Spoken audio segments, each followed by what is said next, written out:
revenir, il revient pour juger le monde, afin que sa mort sur la croix, le sang et l'eau qui ont coulé de son flanc sacré pour les hommes, ne soit pour nous vain sacrifice, et toute la terre levera au milieu de tous ces saints anges. Que tous les pécheurs se répandent, ce jour sera un jour d'angoisse. En début, il y a l'histoire. On a fait un survol de l'histoire, de l'émission de beaucoup de chants. Il y a un tédium là-dedans et 52 Gloria avec leur solfège pour votre gouverne. Tout est là-dedans et c'est le tome 2 que nous vous prions de tout faire pour prendre et de laisser de côté les chants qui viennent des autres dénominations religieuses et savoir ce que vous chantez. Je vous rappelle au passage que j'ai été à l'initiative du cantique Goum du siège suprême de l'église du Dahomey et du Bénin, parce que j'avais dit un temps à mon frère Georges qu'il n'est pas possible que Porto Novo étant le berceau de l'église, le siège suprême historique de l'église du christianisme céleste, qu'il n'y ait pas de livre de chant. Donc c'était à partir de cela qu'il a été motivé. Je lui ai sorti les documents et avec certaines têtes de la paroisse mère, il a pu faire le petit livre de chant en Goum, que d'ailleurs tout le monde ne pratique pas, et puis ils ont voulu faire un cantique en Goum dont le français, vous connaissez, le français dans lequel le livre a été fait, ce petit livre en français a été fait, le français bancal et malade, donc qui n'est pas représentatif du taux d'intellectuels que regorge l'Église. Ce travail, je l'ai fait avec de grands intellectuels sur le plan mondial, et en l'occurrence avec l'évangéliste Gonsalves, qui malheureusement a basculé lui aussi au dernier moment de sa vie dans la dissidence. Et il y a même un chef d'État qui a participé à ce travail aussi. Que Dieu le leur revaille. Après ça, vous avez l'ordre de culte qui a coupé le souffle à tout le monde et qui convoque tout le monde à se rassembler autour de la mémoire de Papa Oshofa concernant le rituel de tel ou tel culte dans l'église du christianisme céleste. À partir de ce petit livre que vous voyez là,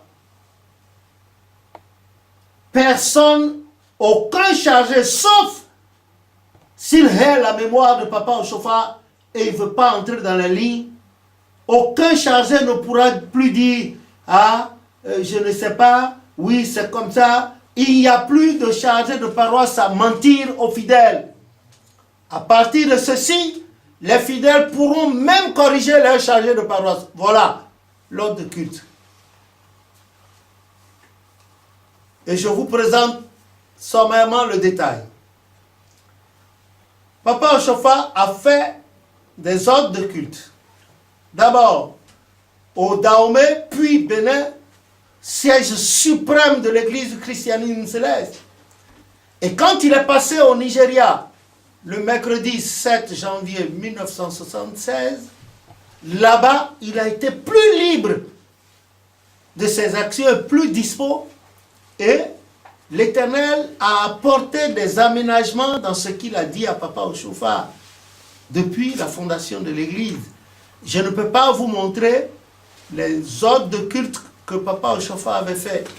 Mais au Nigeria, ce qui est certain, ce qui a été le plus frappant, il y a eu lors de culte de 1980, que je n'ai pas voulu afficher ici, parce que ça va nous prendre du temps. Et le dernier, c'est celui-ci, là. Celui de décembre 1984, à Imeko, qui devait servir à partir de ce moment-là pour 85 et jusqu'à nos jours, parce qu'après cela, Papa Ochofa n'a plus publié un autre livre contenant l'ordre des cultes. Et c'est celui de 1984. Mais, bizarrement, à sa disparition physique, cet ordre de culte a disparu jusqu'à l'année dernière, 2018, année dans laquelle le Seigneur m'a permis de le sortir, de l'aménager, d'expliquer, d'apporter des explications là-dessus, avec une belle page en couverture. Regardez là-dedans. Si vous voyez bien, Papa Ochofa est revêtu de gris.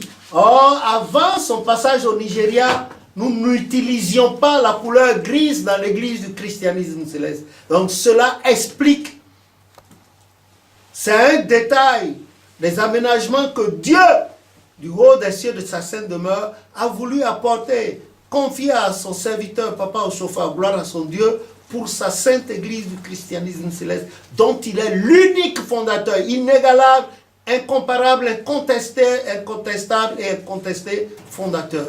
Donc, le Seigneur m'a permis, avec le devancier Abdon Moussavou Nziengi, le chef du secrétariat francophone de Papa Emmanuel Ochofa, le remettre dans son contexte actuel. C'est la version française, ça. Et là-dedans, les cultes sont expliqués avec moult détails pour que tout le monde fasse la même chose, que les gens ne suivent plus la tendance Bada, la tendance Agba aussi.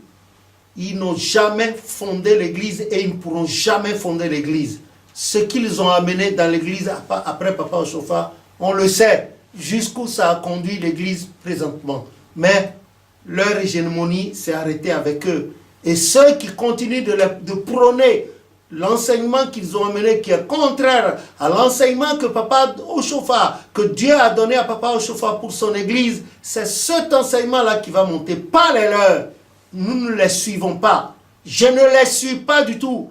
Je suis ce que Papa Ochofa a laissé. Voilà pourquoi je vous le ramène. Là-dedans, vous avez tous les cultes avec leurs explications et les dates qu'il faut. Voilà. Maintenant, les gens pourraient dire, ah oui, il y a les cultes, mais il faut leurs explications. Quand nous prenons notre autel, l'autel du christianisme céleste,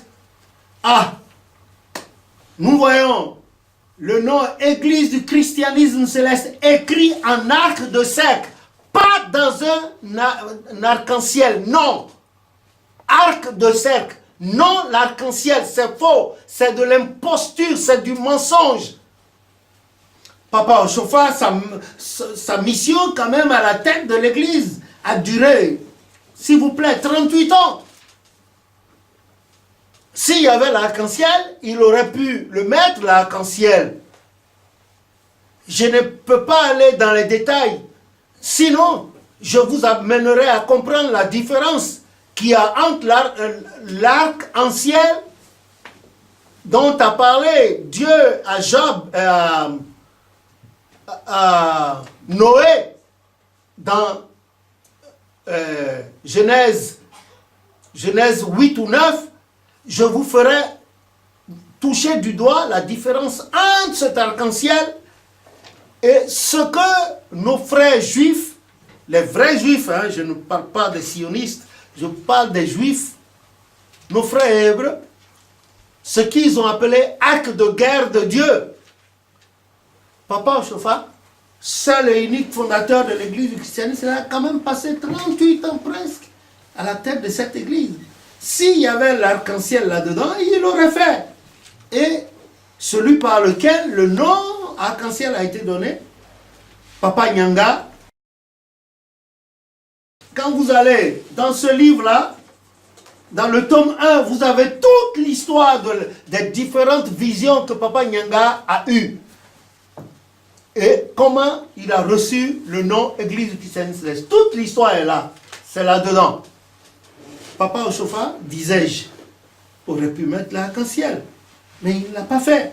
Je ne vois pas qui dans l'église viendrait me dire, ou bien à certains esprits éveillés, il fallait écrire ça dans l'arc-en-ciel. C'est faux.